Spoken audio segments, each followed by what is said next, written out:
Forgotten Soldier, page 401. Paula, as I write, I'm looking at this letter I've longed for so much, and as I read your lines, I forget the icy ground in the east, which is still so filled with menace. Your letter, which is in my hand, seems like a miracle from heaven. I don't expect anything more than the ordinary world, from which we seem entirely cut off. I read your lines as our comrade Smellens, who is lucky enough to believe in God, recites his prayers. Nothing can help us anymore, Paula. Prayers seem like vodka. They blunt the cold for a moment. Happiness has become entirely relative and can mean simply daybreak, because darkness makes us think of death. I have been promoted to Obergetefreiter, and although the stripes are still in my left pocket, I already feel that much more important. I think these extraordinary and difficult moments have made us into men. I can hear a roar in the east, Paula, but maybe it's only the wind. I look forward so much to reading another letter.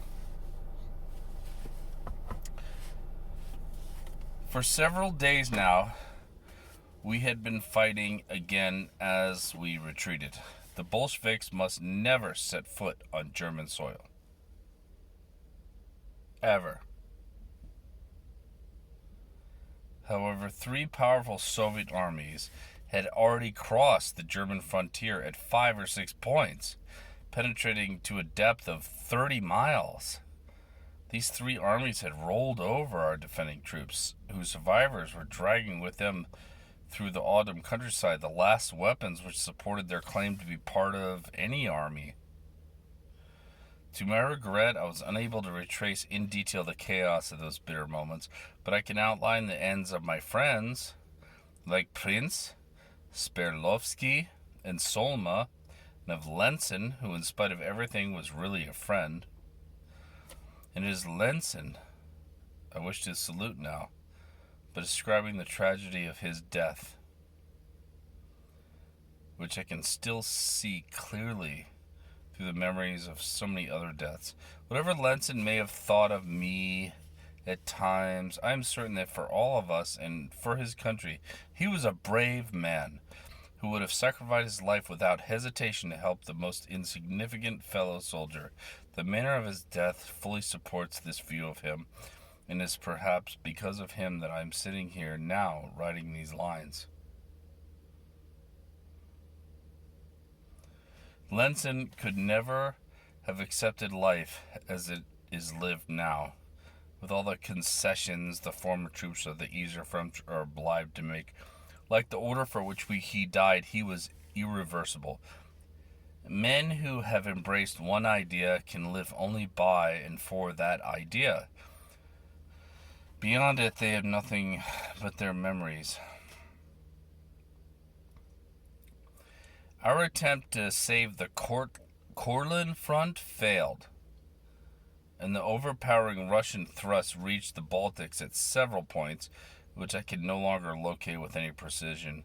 The northern front was cut in two, the far north around the Bay of Riga as far as Libau, and the sector to which we were sent, a continuous shrinking front from the west of Libau in Prussia and Lithuania, clinging farther south to the Vistula, which was the scene of hideous carnage.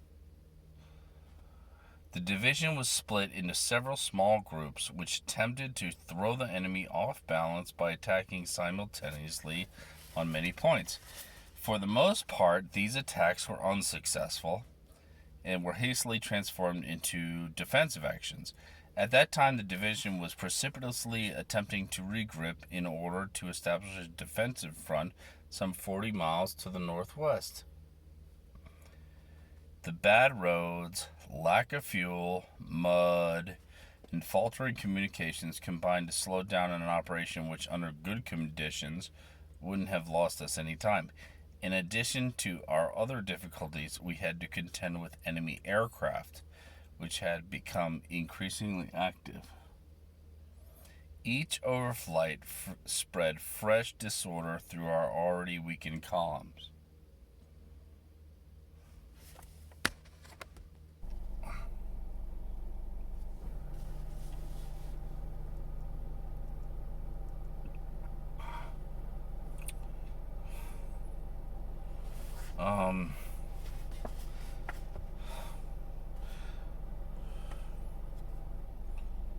Each overflight spread fresh disorder through our already weakened columns.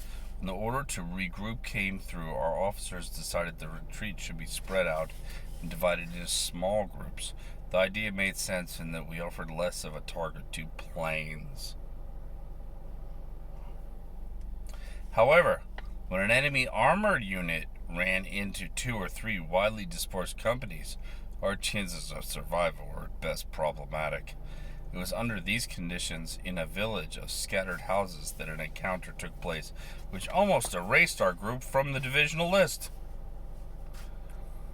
"I'm sure I've been here before," said Lenson, who was shocked by the misery of the country.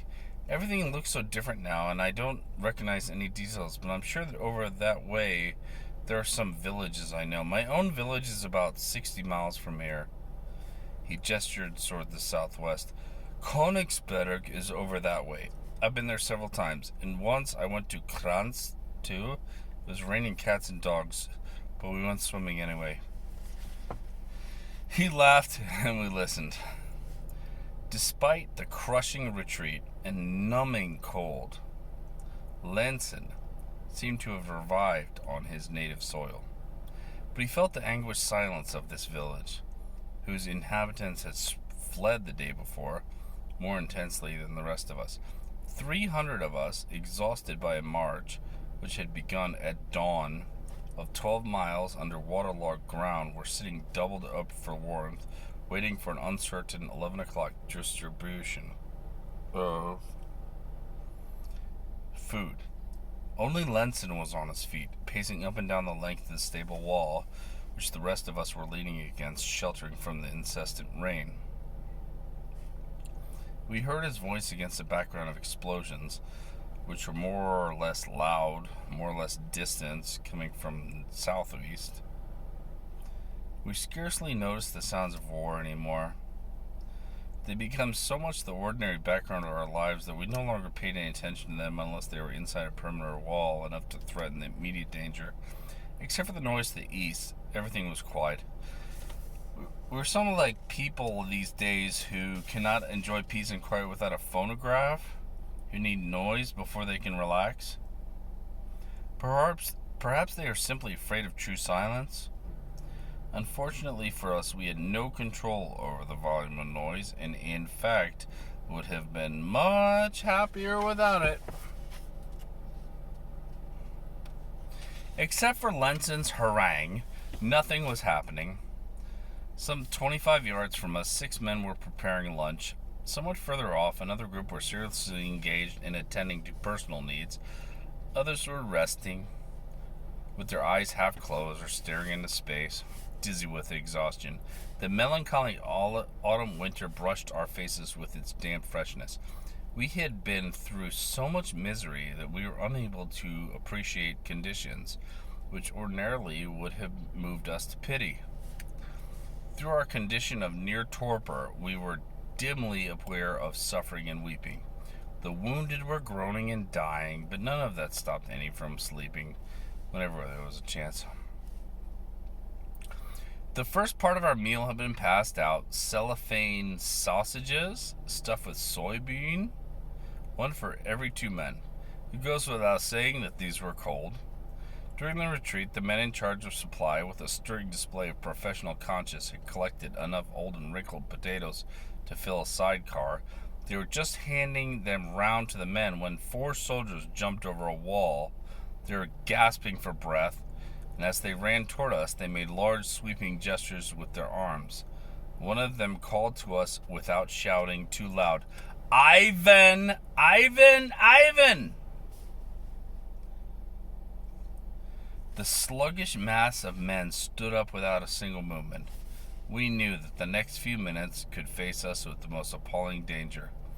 With the instinct of hunted beast, we had already scattered, each man running to wherever he saw a possibility of the slightest protection. Those who were lucky enough to have already received their food wolfed it down hastily. Lieutenant Fallers had just joined us in a recessed shelter by roof. His field radio, which he always kept near him, was always crackling out on an alert. We waited in silence for about 10 minutes, but nothing happened.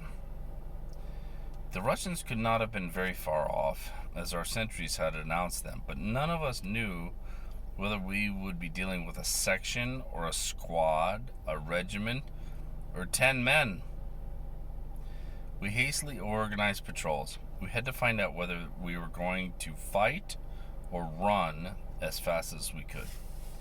The 6 fellows near Fallers were sent over toward the wall our sentries had jumped. I was among them. 2 other groups of about the same size were sent over in the direction. To describe their desperation and terror would be repetitive. It was the same as at Ochony, Belgorod, the sheds where the partisans had hidden, and so on. Like everyone else, I had resigned to the bad moments of our existence, to the sinking feeling which comes with being ripped from sleep to meet some disagreeable obligation. This is like that, only more. We moved along the other side of the stable against which we had been dozing a few months before, and came out on a rough piece of ground stacked with old timbers. We were fully aware of our danger, and a heavy sense of desperation, which no longer accelerated the beating of our hearts, made us alternatively hate death and long for it. My Mauser rifle weighed down my hands like any object of no value on which I could no longer count for anything. Formerly, as we marched through Polish and Russian villages, its weight of metal and wood had given me a sense of confidence that I had felt almost invulnerable. Today, the possibility of organizing any type of effective defense with these weapons seemed entirely unlikely. We crossed the waste ground and arrived at a cluster of buildings where we separated in 2 groups of 3 men each and continued to advance as carefully as we were carrying explosive. We turned to the corner of a building where we were able to see a much larger piece of the horizon, marked by the line of trees which had almost entirely been stripped of branches. Beyond the trees was a road swarming with men. In the distance, we could see still more approaching.